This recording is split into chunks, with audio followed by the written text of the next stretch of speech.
अस्सलाम वालेकुम, कैसे हैं आप सब। उम्मीद करती हूँ आप सब खैरियत से होंगे। आज जो रेसिपी मैं आपके लिए लेके आई हूँ वो है चिकन का सालन या चिकन शोरबा। बहुत शौक़ से खाया जाता है बाज़ घरों में, स्पेशली मेरे घर में तो साथ में तड़के वाले चावल हों या मटर के चावल हों तो मेरे बच्चे बहुत शौक़ से खाते हैं और वो स्पेशली फरमाइश भी करके बनवाते हैं। जैसा कि मैंने लास्ट वीडियो में मेंशन किया था कि मेरी जो रेसिपीज़ हैं वो बिल्कुल बिगिनर्स के लिए हैं। असल में मुझे मोटिवेशन यहाँ से मिली कि जब मैंने खाना बनाना स्टार्ट किया, मुझे बहुत शौक़ था खाना कुकिंग करने का। तो मैं अपनी अम्मी से कोई रेसिपी पूछती थी तो वो मुझे कहती थी इस तरह कर लो, इस तरह कर लो, ये इतना डाल लो तो बस खाना बन जाएगा ना इस तरह। तो मुझे बहुत ज़्यादा उस टाइम फ़ील होता था और मैं साथ में यही सोचती रहती थी कि मुझे जो है वो डिटेल रेसिपी चाहिए ना, मुझे इस तरह समझ नहीं आ रही। उस टाइम पे इतना ज़्यादा इंटरनेट एक्सपोजर भी नहीं था, बहुत ज़्यादा कुकिंग चैनल्स नहीं थे, तो मुझे समझ नहीं आती। तो उस दिन मैंने सोचा कि मैं जब भी खाना बनाना सीखूंगी या किसी को बताऊंगी तो इस तरह से ही बताऊंगी कि वो बिल्कुल अगर नया भी होगा तो उसको बहुत अच्छा खाना बनाना आ जाएगा, उसको हर डिटेल समझ आ जाएगी और कोई मुश्किल नहीं होगी। इवन कि वो फर्स्ट टाइम भी खाना बनाएगा तो इंशाल्लाह अच्छा बना लेगा।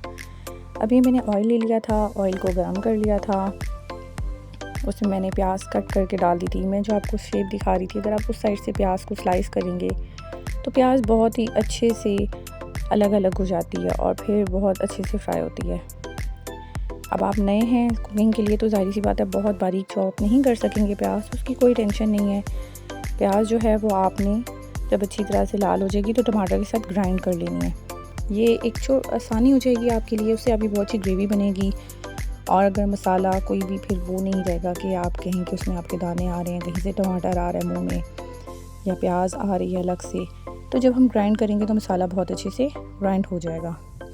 आपने प्याज को जब कलर डार्क होने लगेगा तो आपने उसको चूल्हे को बहुत सा हल्का कर देना है ताकि एकदम से कलर जो है चेंज होके ब्लैक की तरफ ना जाए, क्योंकि जो ब्लैक कलर होता है वो हांडी को कड़वा बना देता है और उससे सारा हांडी का फ्लेवर जो होता है वो ख़राब हो जाता है, उसका टेस्ट जो है उसमें कड़वाहट सी थोड़ी सी आ जाती है। जब आपकी प्याज अच्छी सी ब्राउन हो जाएगी तो आप उस प्याज को ग्राइंडर में निकाल लें, अपने ग्राइंडर, हैंड ब्लेंडर जो भी आपके पास इजीली अवेलेबल है। ग्राइंडर तो हर घर में ही अवेलेबल होता है, जो ब्लेंडर होता है, ग्राइंडर होता है, आप उसमें डाल लें और उसके बाद उसी ऑयल में आपने चिकन डाल लेना है और उसको फ्राई होने के लिए रख देना है। साथ उसमें लहसुन अदरक डालना है और अच्छी तरह भुनाई करनी है और साबुत गरम मसाला आपने डाल के अच्छी तरह से चिकन को भूनना है यहाँ तक कि उसका जो कलर है वो चेंज हो जाएगा।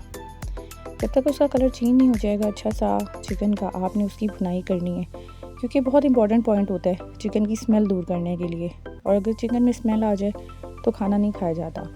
स्पेशली जो सालन वाला चिकन होता है उसमें तो आपको चिकन की स्मेल लाजमी दूर करनी है। उम्मीद करती हूँ कि आपको मेरी हर रेसिपी की जो डिटेल है वो समझ आ रही होगी और जहाँ पे आपको समझ नहीं आएगी वो आप मुझसे पूछ सकते हैं। मैंने कोशिश तो की है छोटी सी अपनी कि मैं आपको एक एक चीज़ की डिटेल जो है वो समझा सकूँ कि आपको कोई मुश्किल ना हो।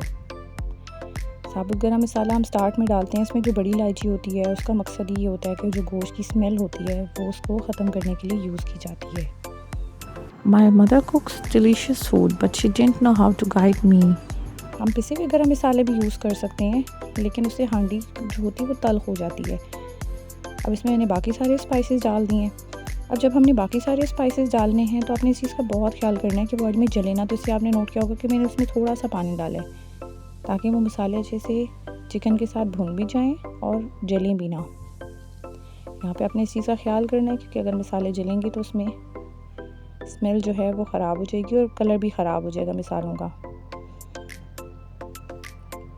मसालों में मैंने नमक ऐड किया है, लाल मिर्च ऐड की है। अगर आपके पास कश्मीरी लाल मिर्च हो तो थोड़ी सी डाल दें, उससे कलर बहुत अच्छा आता है। नहीं अवेलेबल है तो कोई इशू नहीं है और थोड़ी सी हल्दी डालिए।